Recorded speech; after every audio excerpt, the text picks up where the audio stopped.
جب اللہ تعالیٰ کسی کی رسوائی چاہتا ہے تو اس کو پاک لوگوں پر لعن طعن کرنے کی طرف مائل کر دیتا ہے۔ جدائی کا ایک لمحہ بھی عاشق کے نزدیک 1 سال کی برابر ہے۔ اگر آدمیت صرف انسانی صورت کا نام ہوتا تو حضور اکرم صلی اللہ علیہ وسلم اور ابو جہل یکساں ہوتے، حالانکہ ایسا نہیں ہے۔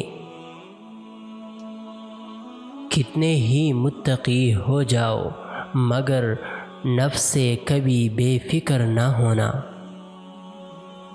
کتا چاہے کتنا ہی تربیتی یافتہ ہو جائے مگر اس کے گردن سے زنجیر الگ نہ کرو۔ ہر شر اور عیب بھی اپنے پیدائش کے لحاظ سے حکمت کا حامل ہے۔ رات کو سو جانے کے بعد قیدی قید خانے کی تکلیف سے اور بادشاہ اپنے سلطنت اور دولت کے احساس سے بے خبر ہو جاتے ہیں۔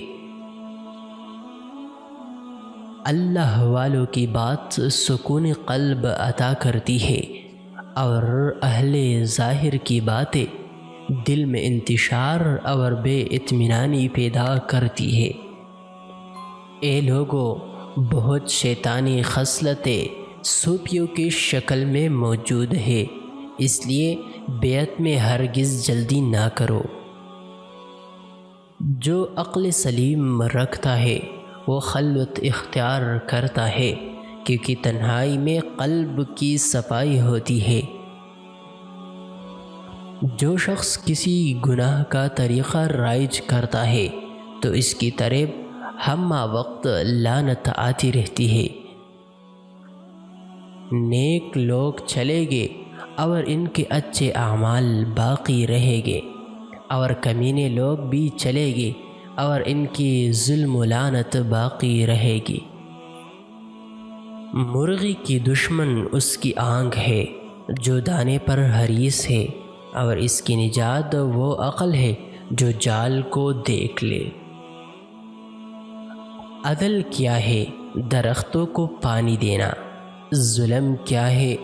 کانٹوں کی پرورش کرنا۔